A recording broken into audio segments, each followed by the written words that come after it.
Bom dia, está começando agora mais uma edição do seu Observadores. E no programa de hoje a gente vai falar sobre futebol amador e profissional aqui na região. Para tanto, a gente está recebendo aqui o árbitro Jonathan Costa. Bom dia, Jonathan. Bom dia, Patrick. Bom dia ao pessoal de casa. E além do Jonathan, também está aqui o nosso repórter setorista de esporte, aqui do Portal Correio, Jornal Correio, o Márcio Aquino. Bom dia, Márcio. Bom dia, Patrick. Bom dia a você que está em casa nos acompanhando. Este é o programa Observadores, meu nome é Patrick Roberto e você estará conosco na próxima hora. Nós voltamos após o intervalo, fique conosco. Programa Observadores. Oferecimento Sinobras, desenvolvimento sustentável é a nossa marca.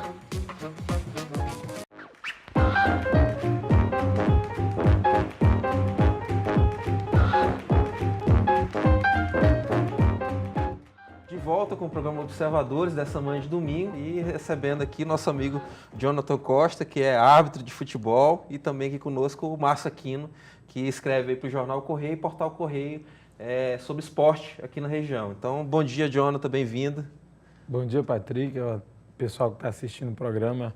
Agradecer o convite da gente estar aqui para esse bate-papo descontraído, para falar de futebol, arbitragem, que é a nossa praia. A gente manja um pouquinho, vamos bater esse papo aí para colocar o pessoal em dia nas informações. Certo. Márcio, também bem-vindo. Bom dia, eu agradeço também pelo convite e estamos aqui para ajudar o que for necessário e fazer algum questionamento ao nosso árbitro da CBF. Verdade. Mas vamos lá, já começou, o Márcio já fez uma boa lembrança, né? Ou seja, o cara cresce, sonha em ser piloto de avião, né?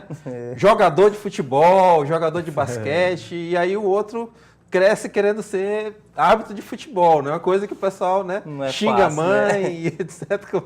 Jonathan, como é que foi o teu sonho, alimentou esse teu sonho, que realmente é um pouco contrário do que a maioria da turma, e como é que é chegar ao patamar que você chegou agora de árbitro da CBF? Cara, é até engraçado, porque todo moleque sonha em ser um jogador de futebol, né? Então, o meu sonho não foi diferente. No início, a gente queria ali bater a nossa bolinha, sair para lá. Só que aí a gente viu que não teria condições, não teria aquela qualidade técnica no qual o Márcio aqui tem, entendeu? E daí despertou aquela situação de querer apitar. Uhum. Isso começou lá nas escolinhas, né, no qual eu treinava, e comecei a apitar os treinos. E durante os treinos a gente foi gostando do que estava fazendo, e daí surgiu novas oportunidades, né? Isso tem há 11 anos atrás, eu tinha 16 anos, quando eu completei 17, eu acabei entrando de gaiato numa reciclagem que foi promovida pela Liga Esportiva. Na época do nosso saudoso Neroso ainda estava conosco. Ele me convidou e eu fui participar dessa reciclagem. Desde aí, cara, o processo, o projeto foi de investir mais, buscar mais, e foi o que a gente fez durante todo esse tempo. Certo. O Jonathan, fazendo os cálculos aqui, está com 36 anos, então. 27 anos. 27 agora? São 10 anos já. Começou, era um menino, 17. Né? Menino. Mas qual que é a vida útil de um árbitro? O árbitro pode apitar até que idade? Na verdade, tinha um limite de idade, que era 45 anos. Há 2 anos atrás, a FIFA tirou esse limite de idade, né? Hoje, o árbitro que tiver condição física? Na condição física, técnica e a parte psicológica, que também é muito importante, ele pode levar até os 50. Tranquilo. Mas daí vai depender de como ele vem atuando, de como vai ser a temporada no qual ele está participando de uma determinada competição. E o desempenho, né? Aí vai ver até quando a vida útil dele vai ser levada à frente. Certo. Márcio? Algum árbitro desse que te inspira aí? Cara, é bacana a gente estar nesse bate-papo, porque a gente começa a lembrar de várias coisas importantes. Há exatos, eu acho que uns 8 anos atrás, foi bem no início da carreira, eu fui entrevistado pelo Jornal Correio Tocantins, no qual eles fizeram essa pergunta, e na época foi em 2010. eu falei, francamente, que era o Carlos Eugênio Simon, né, que hoje é comentarista num programa de TV, e no qual a gente se inspirava muito, até porque foi em 2 Copas do Mundo, depois foi na terceira, e a gente viu uma qualidade técnica, e hoje foi de onde a gente começou também a pensar mais no lado profissional, né, Márcio? A gente viu que o Carlos Eugênio Simon seguia um padrão, a gente tentou adotar esse padrão e tirar coisas boas para agregar o nosso potencial, o nosso desempenho. Certo. Tu falaste agora há pouco que o teu primeiro passo foi se tornar um árbitro da Liga, né, da Liga Esportiva de Marabá. E o segundo patamar foi a chegada a árbitro do quadro da Federação Paraense de Futebol. Como funcionou esse acesso à federação? Eles costumam falar que a gente não pode pular etapas, né? Sim. Eu consegui fazer essa reciclagem juntamente com a Liga Local. E daí começou aquele processo no qual a gente foi atuar na primeira vez. Primeiro a gente... É até engraçado também. É muito bom lembrar, porque quando eu atuei a primeira vez foi como assistente, né? Eu bandeirei para João Xavier, José Messias, que são árbitros mais antigos aqui no município. E daí, quando eu apitei o primeiro jogo, foi no ano seguinte, né? 2017 eu comecei, quando foi em 2008 eu já apitei o primeiro jogo. Na verdade, perdão, foi no final de 2007 ainda, eu apitei um jogo da segunda divisão, entre Estrela Nova e Internacional. E esse jogo foi numa fase no qual, Patrick, estava em muita greve dos árbitros no campeonato local, porque estava com uma pendência de pagamento dos proventos. Foi quando a gente surgiu ali, né? Atuou e começou a atuar em vários jogos da primeira divisão, inclusive no ano seguinte já atuando em final da primeira divisão. 2008. E 2008 foi uma ascensão assim muito rápida. E daí quando foi em 2008, no final de 2008, a federação sempre vinha na região fazer as reciclagens e possivelmente olhar algum árbitro novo, e foi quando eu fui indicado. E nessa indicação tinha que passar pelos critérios. Na época eu estava bem mais forte, para não dizer que estava gordo, né? Eu estava pesado, estava fora do peso e tive que fazer os testes, passei no limite. Passei no limite, fiquei árbitro do quadro da federação, né?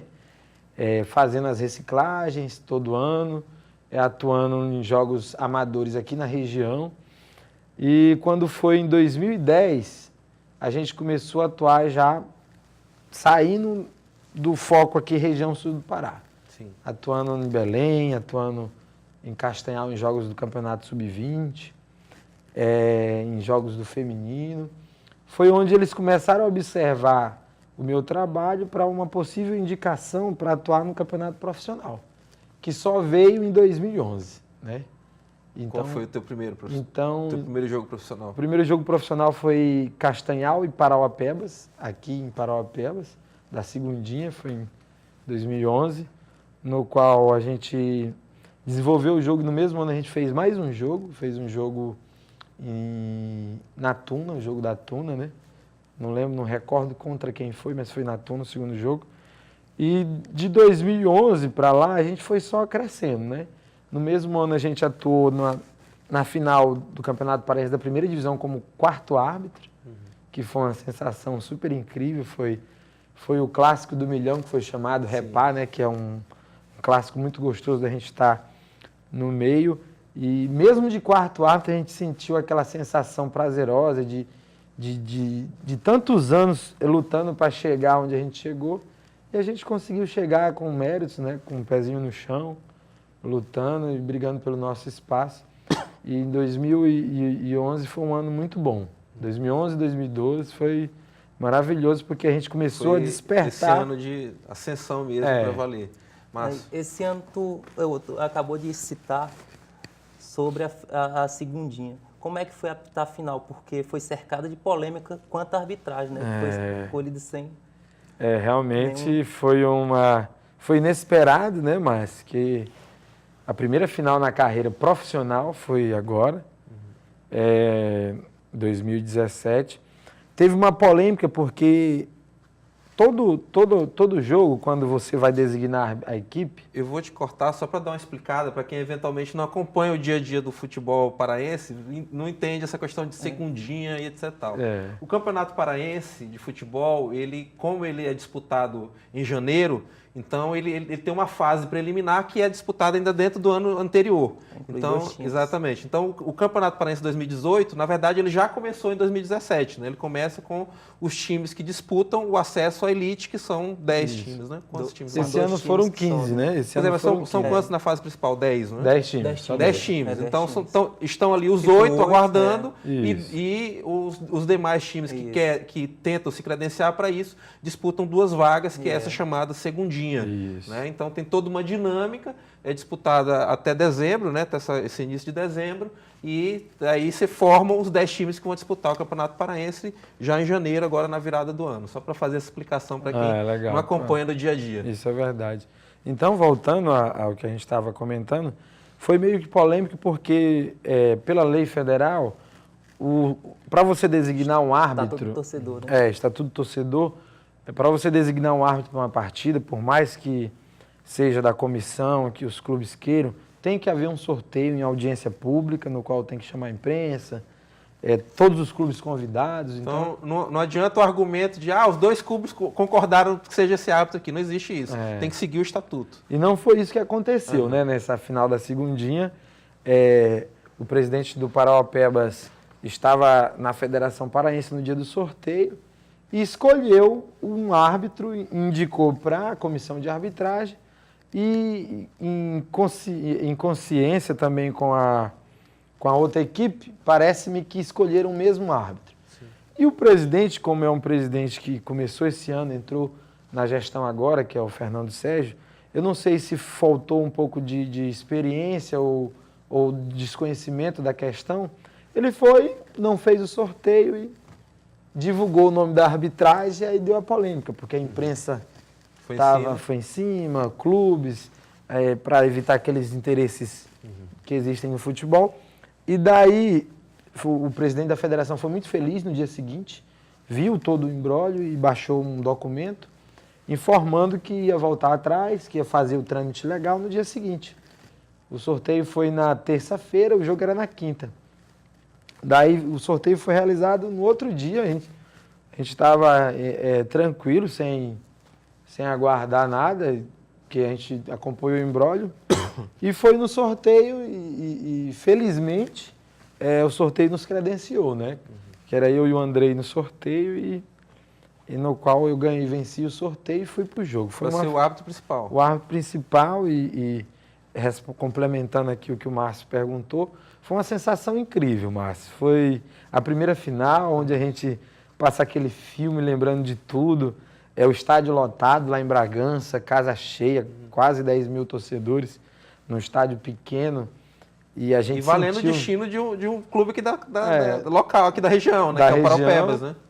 Os 2 já estavam na fase de elite, por serem as 2 equipes que... Era apenas para definir as colocações, mas era a os 2 colocação, que estavam ali já estavam classificados. E quem ia levar a parte maior do papel, né? Financeira. Então a gente fez um jogo tranquilo, apesar da pressão durante toda a semana que a gente recebeu, inclusive lá no campo, mas a gente sempre se mostra com a parte, o pilar mental, que é chamado, a parte psicológica, tranquila, ali equilibrada, respirando fundo, para que nada disso venha para dentro do campo e interfira no nosso trabalho. Certo. Senhores, a gente vai para um rápido intervalo e voltamos logo em seguida aqui na telinha da TV Correio.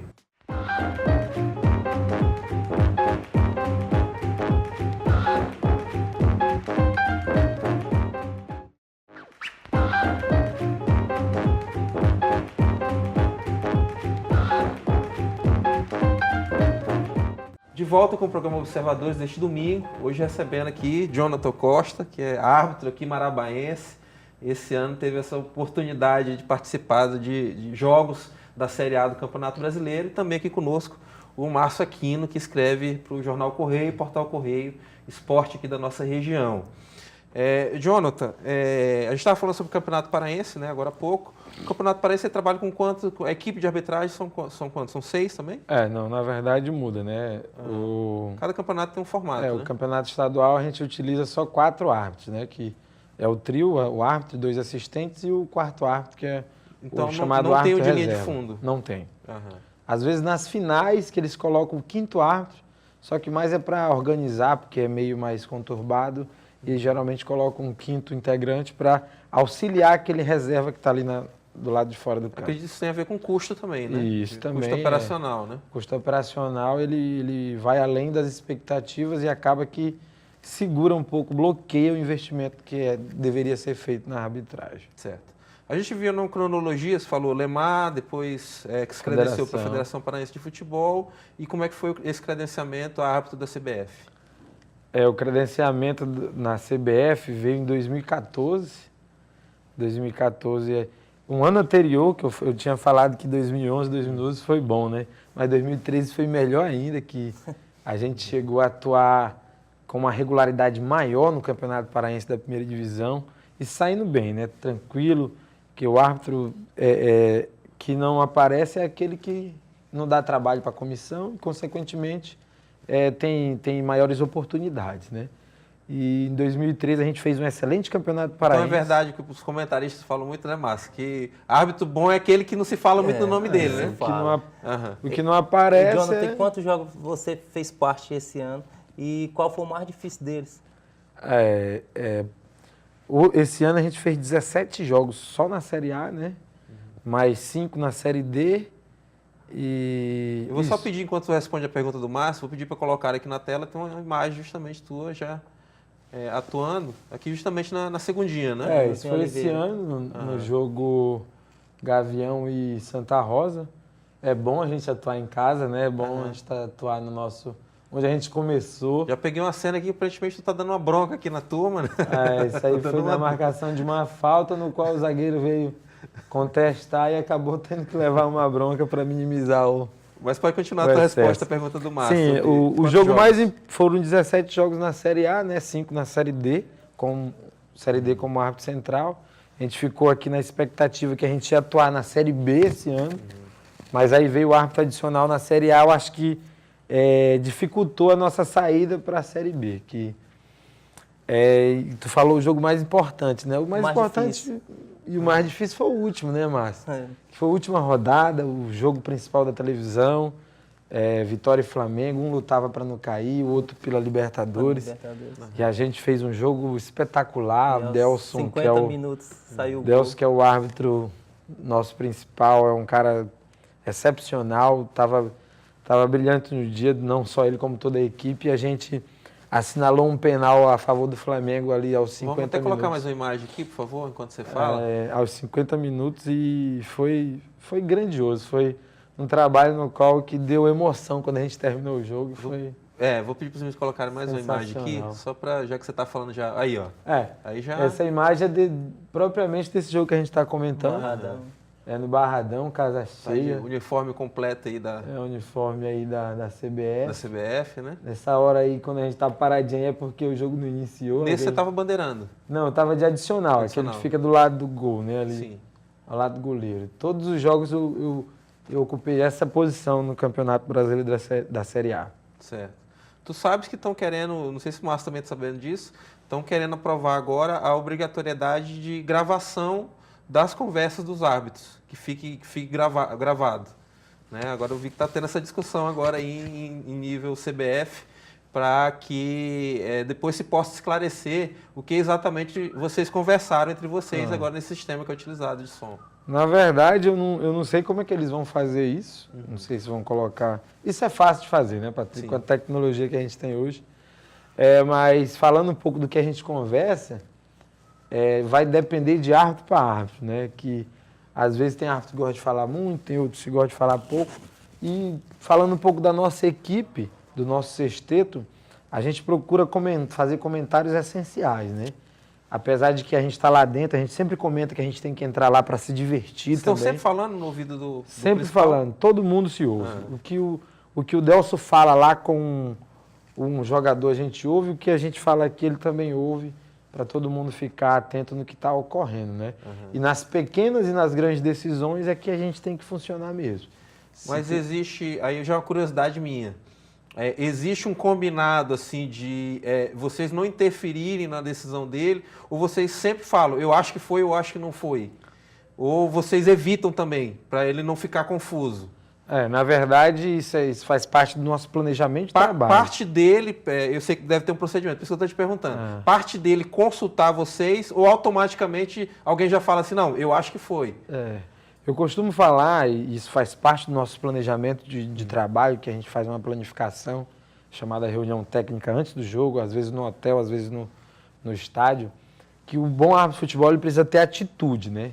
O árbitro que não tem atitude, para mim, ele não é árbitro. Então, essa situação, Patrick, a gente tem o dever de passar a informação a ele e ele tem o dever de nos ouvir. Mas a tomada de decisão é dele. É dele. Agora, se eu chego para ele e falar assim, Delcio, eu acho que foi pênalti, aí eu vou estar confundindo realmente a cabeça dele. Agora, se eu falar, Delcio, foi pênalti e é para cartão amarelo. O fulano de tal calçou o adversário de forma temerária. Essa parte é o teu dever como auxiliar. Meu dever. Passei essa informação, ele vai decidir se é pênalti ou não, se Ninguém é para cartão fica no ouvido do cidadão não. Depois, pô, Negativo. por que você não fez? Né? Ele ouviu, ele viu, se ele viu a jogada, ele vai dividir a minha informação com a dele, vai somar e vai filtrar o que é e vai tomar a decisão. É claro que tem que ser rápido, ele não pode ficar pensando muito. Se ele achar que é desnecessário, às vezes ele fala no rádio, não concordo, segue o jogo, tranquilamente. Né? Mas se ele achar que sim, ele vai marcar, vai tomar a decisão. Eu até recordo no jogo... Vou até colocar aqui mais uma imagem. Chapecoense. Antes de você falar, vou pedir para os meninos tocarem. Tá aqui. Tá aqui isso justamente também o é lá em sexteto, Barra, né? Lá em Chapecó foi... Só para esclarecer para a turma de casa, esse aqui é o sexteto paraense, né? Sexteto Todos os árbitros são paraenses. Todos do Pará, aqui começando... Isso é um modus operandi da CBF também, né? Ou seja, toda aquela turma da equipe vem de um determinado estado. Às vezes, quando não tem contingente ou quando o cara não... Aí faz mista. Ou quando o determinado árbitro não preenche os requisitos. Tá. Senão, Aí pode fazer mista, mas... Parece-me que 4 sextetos que são mesclados, porque alguns árbitros de determinado estado não preenchem os requisitos básicos que a CBF exige, né? E até imagino que o fato de privilegiar todos a mesma região é para facilitar também até operacionalmente logística. Com certeza. Tá. Voltando aqui à imagem, Patrick, só para me apresentar a nossa turma aqui, da esquerda aqui, começando é o Luiz Diego, né? Que é assistente, árbitro assistente é o chamado bandeira, que a CBF esse ano, quando incluiu o árbitro adicional, que foi os 6, ela tirou o quarto árbitro, que sempre era um árbitro central, e colocou um assistente. Para pegar cancha, né, mais rodagem. Aqui é o Luiz Diego, é natural lá de Belém mesmo. O Elcio também, na Ananindeua.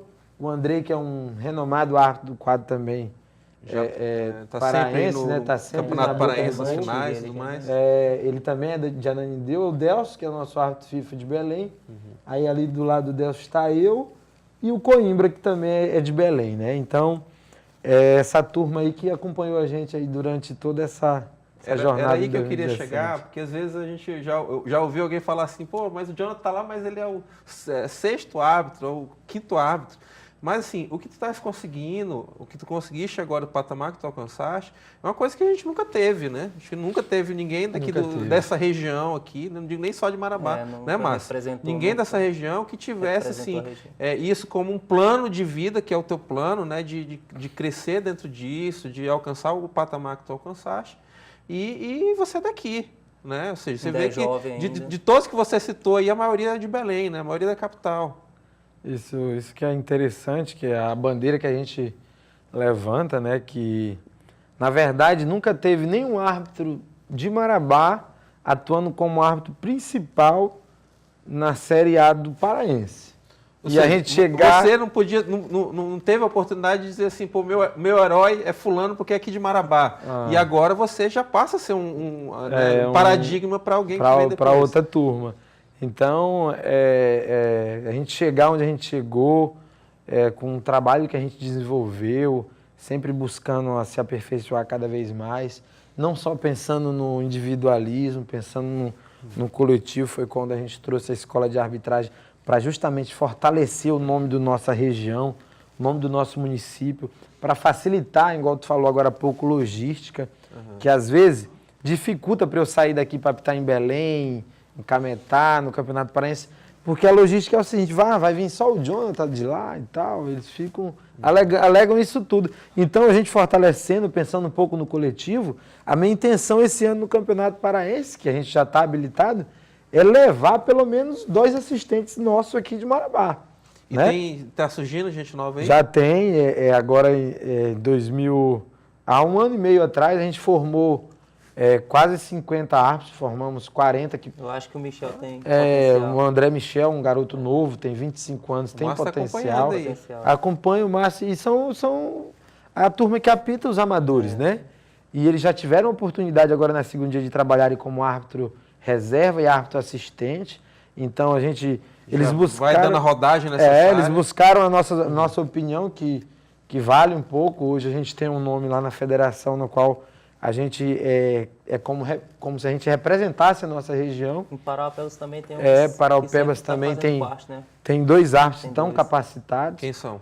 É o Isael, de Paraupebas, né? Hoje inclusive está em Belém, na nossa confraternização. E tem o Jânio Balzac, Sim. de Paraupebas, que fizeram a escola de arbitragem aqui. A escola foi um processo como se fosse uma pós-graduação, né?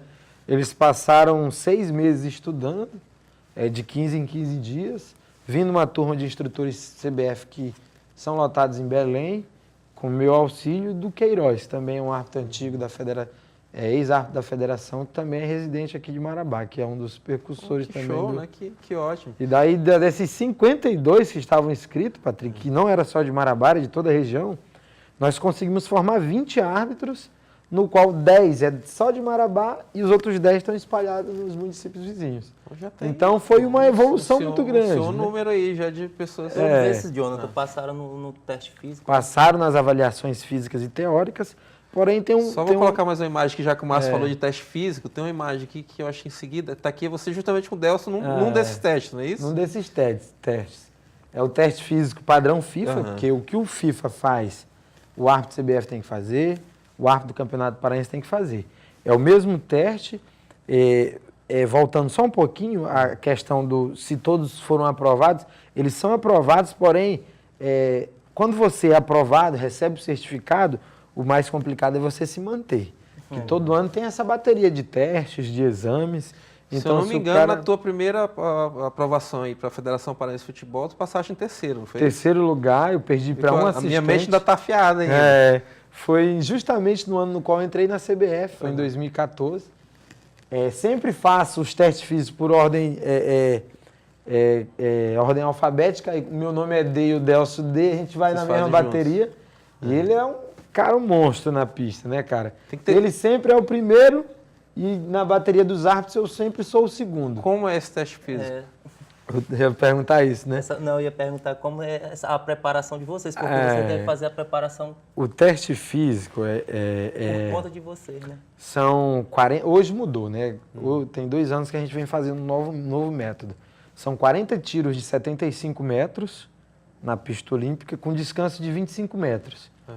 Tu corre os 75 metros em 15 segundos e descansa os 25 metros em 20 segundos. É como se você desse uma volta na pista e fizesse já 4 tiros, né? Então você tem que dar 10 voltas na pista. Nessa pista que é a pista de atletismo mesmo. Pista de atletismo, tem as medidas oficiais, tem todo um protocolo onde o aplicador coloca os cones, a fotocélula, que é a hora que tu entra sai na largada e entra no quadrante no qual onde tu tem que estar lá no tempo certo, que senão tu queima. Jonathan, é só naquele dia? Já pensou, acordou num dia ruim, tá com dor de barriga, ou deu uma, né, a panturrilha, chance, né, panturrilha enrijecida, tem uma segunda chance? Tem o chamado reteste, né, Patrick? Mas o reteste é o seguinte, o reteste ele só pode ser marcado com 30 dias depois. Às vezes o teste é bem próximo da competição e se você não passar, você perde ali, por exemplo, um Campeonato Paraense. Paraense que é rápido, Campeonato Paraense agora, a nossa pré-temporada começa dia 10 de janeiro. E o teste físico é entre o dia 10 e dia 12 ali. O campeonato já começa dia 13. Se você não passar, você vai perder 30 dias, é capaz de você perder o primeiro turno inteiro. Então, você tem que passar, tem que se preparar, que senão Jonathan, a gente já foi mais um bloco, a gente vai para outro rápido intervalo e voltamos em seguida aqui na TV Correio.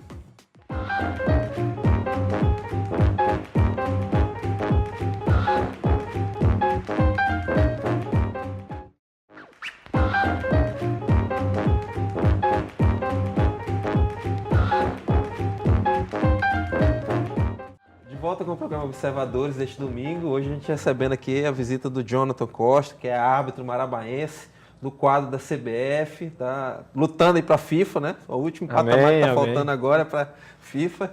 E também com o Márcio, que é nosso setorista aqui do Jornal Correio, Portal Correio na área de esporte.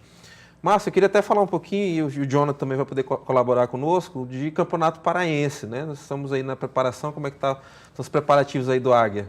O Águia é o seguinte, a Águia está uma interrogação ainda, porque o elenco, o Ferreirinha, né, o presidente Ferreirinha ainda não fechou o elenco, mas ele garantiu que até... E eles estão evitando também divulgar, né? Eu acho que também eles querem divulgar quando tiver assinado. Né? Isso mesmo. Até para evitar a supervalorização dos jogadores, né? Porque a partir do momento que um clube se interessa, parece que acaba atraindo outros. Chama. E atrapalha. Outros, isso. Mas o Águia já tem algumas pratas da casa já fechado, como é o caso do Eric, que é de Abel Figueiredo, né? Que chamamos de Di Maria também. Tem o Filipinho, que é um jovem do quilômetro 7, muito bom de bola.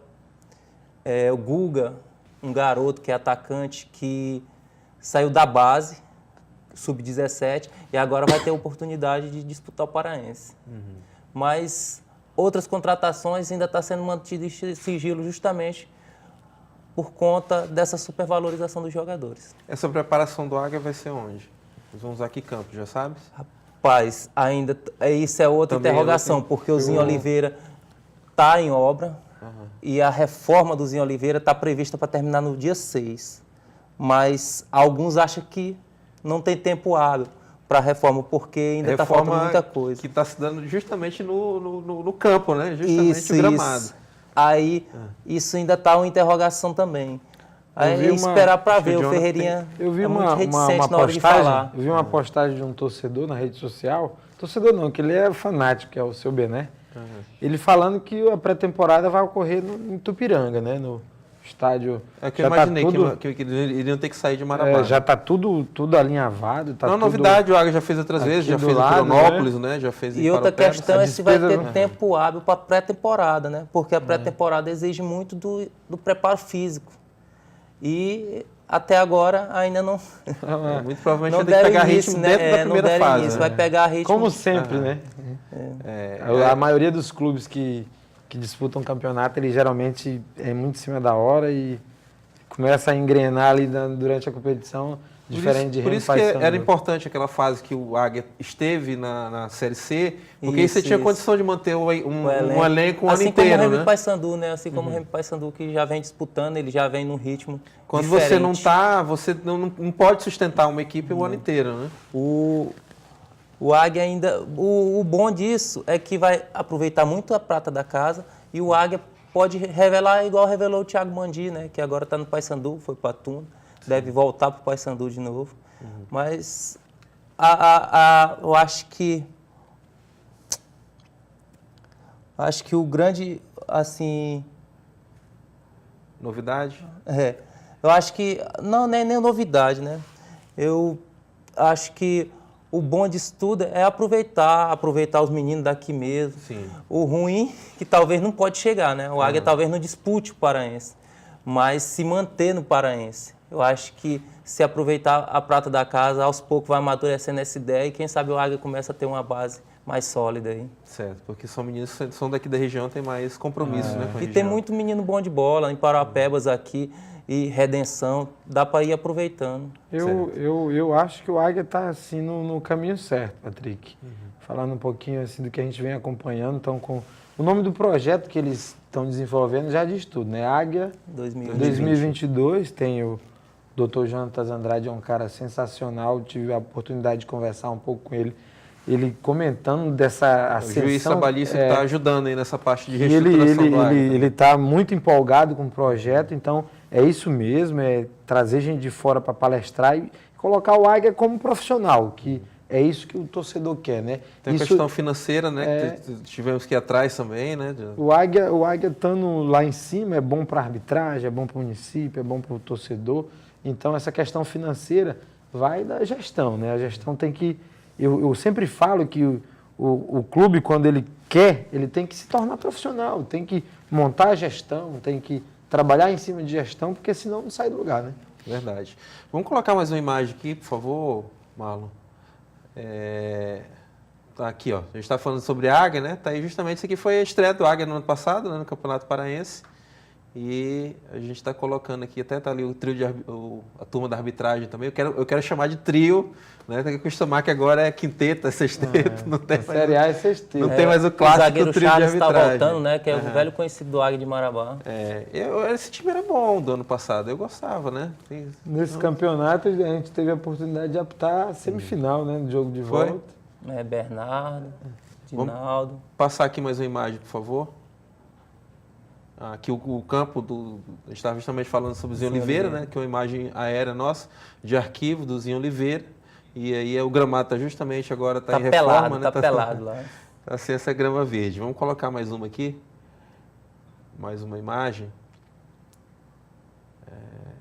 Vamos lá, Marlon? Tá aqui. O que é essa imagem aí, Jonathan? Cara, é uma imagem... O que ele está fazendo? Que sinal é esse? Na verdade, esse é o novo método que a FIFA está implementando, né? Justamente. Que é o sinal do árbitro de vídeo. A gente que assiste muito futebol começou a ver agora essa cena direta, né? Cena montando aqui o quadradinho virtual. E, agora inclusive mesmo, tem Real Madrid orientações de que... É o árbitro indicando que vai recorrer ao árbitro de vídeo. Então, eu sou a favor do árbitro de vídeo. Não é porque eu estou na Série A atuando de árbitro adicional que eu vou perder meu espaço, mas eu sou a favor, é uma ferramenta que vai minimizar o número de equívocos, o número de erros, no qual eles condenam a arbitragem de uma forma geral. E é um projeto do brasileiro, isso eu fico muito feliz, que tive a oportunidade de conhecer também, que é o formato que a Serapião. gente está usando. Serapião lá da Bahia. A FIFA apenas incrementou, mas ele está participando ativamente do processo. Por esse método, existe uma tela que fica lá na beira do campo, não é isso? Com uma equipe que fica ali, e existe uma outra equipe que está numa sala trancada, não é isso? Com a possibilidade de recorrer a várias câmeras. Essa estrutura que é o X da questão, né, Patrick, Márcio?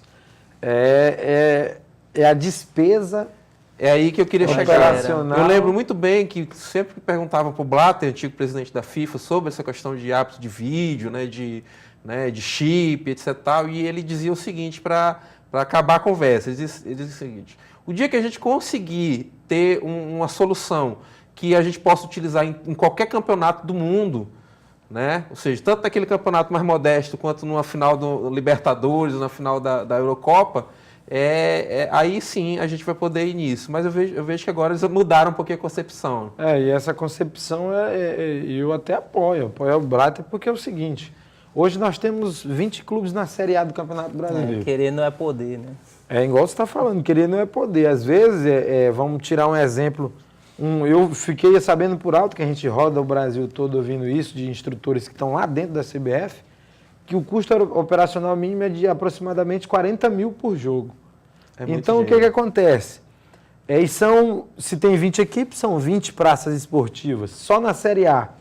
Aí o que acontece? Vamos dar o exemplo do Vasco da Gama, que perdeu o mando de campo no início do campeonato. Verdade. Aí vai ter que jogar fora. E essa estrutura vai ter que ir para outro estádio, outro município. Então, é complicado. Dinheiro tem, mas o negócio é Vou até jogar outra imagem aqui. Abrir o bolso, né? Abrir a mão. Tá aqui, ó. Justamente o árbitro ali, né? Dando aquela olhada, a equipe fica ali na beira do campo. Isso é contra o Real Madrid, né?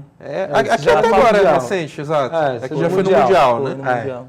Então tá ali. Nesse caso aí, Al Jazeera. quando o árbitro essa imagem aqui, ele já está vendo uma imagem editada pela equipe que está lá dentro, não é isso? Pela equipe de retaguarda. É o replay, ele tem que emitir rapidamente, cortar essa imagem do replay, colocar o recurso para o árbitro ir lá. Certo. Só que aí a opção de ir na TV é dele.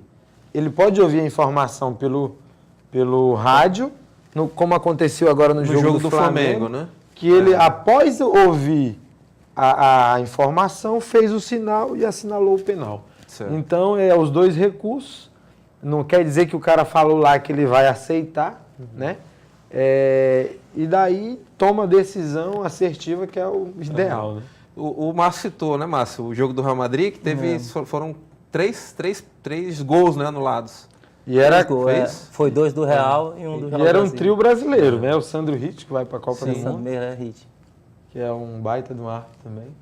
Então tem mais uma aqui, eu acho, desse mesmo assunto, se eu não me engano. Tá aí, ó. Aqui é justamente a equipe seriam 3, pelo menos, né? Parece que ficam analisando esses gramado, vídeos, o Isso. vídeo, em várias telas. E voltando à parte financeira, para fazer isso também tem que habilitar os integrantes, né? Que senão não tem. Eu, árbitro de futebol, para mexer nesse equipamento todo, eu tenho que Sim, tem que ter me qualificar, né? um workshop.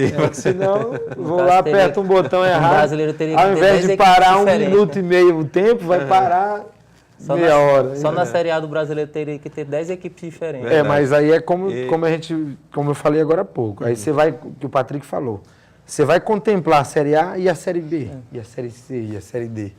Então é meio complicado, porque às vezes você resolve um problema na Série A e tem um problema pior, que é para o cara subir para a Série B, na Série C, né? E você não consegue solucionar.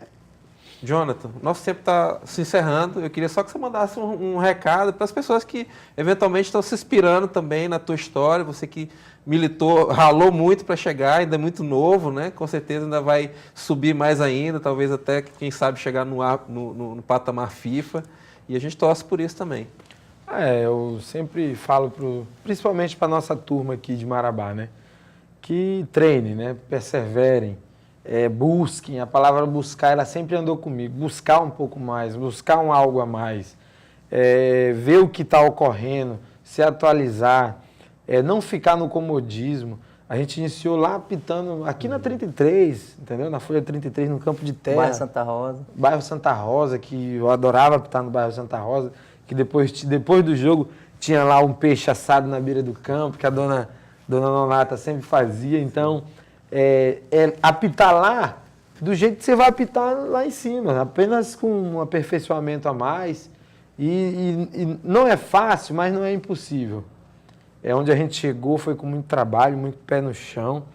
E eu acredito que o meu sonho maior é colocar pelo menos mais 2 pessoas aí nos próximos 5 anos no quadro da CBF. Não sei se vou conseguir, mas a minha briga vai ser essa. Tem espaço, basta o camarada querer, o camarada buscar realmente. E eu tenho certeza que a gente consegue. A gente não pode deixar também a arbitragem tomar conta da nossa vida de uma forma direta. Porque você tem teu trabalho, tem tua família. Então, você não vive hoje só de arbitragem. Não dá para viver isso é a realidade do país. Não dá para viver só de arbitragem. Inclusive, essa semana teve um comentário... No país não, até fora né? Até na Europa também, né? Na Europa, isso é comum também, né? Tem outras profissões, né? Na Europa, salvo engano, só na Inglaterra e na Itália, que os árbitros são profissionais, vivem só disso. Vivem só disso, tem carteira assinada. Hoje, infelizmente, não tem. Essa semana eu vi Vocês são diaristas, né? Vi um depoimento do presidente do Corinthians, que é totalmente contra a profissionalização do árbitro de futebol, e os outros grandes são todos a favor, só o Corinthians que não. Mas uma colocação infeliz, porque a responsabilidade que a gente tem é até maior do que um atleta que está lá na cara do gol e erra um gol, né? É verdade. Então, a gente não tem a estrutura que o atleta tem, que o jogador tem, mas a gente se considera um atleta, né? Porque a gente tem que treinar sozinho, tem que se qualificar sozinho, não tem estrutura nenhuma para chegar onde a gente chega, né? Certo. Márcio, também muito obrigado pela participação aqui conosco. Eu que agradeço e estamos aqui para participar de novos programas e assim, sempre que precisar, a gente está auxiliando aqui. Que bom. Obrigado, Márcio. Obrigado, Jonathan. Obrigado, Patrick. Obrigado a todo mundo que acompanhou o programa. Agradeço imensamente o convite. Um ótimo domingo e a gente volta semana que vem aqui na telinha da TV Correio SBT. Grande abraço.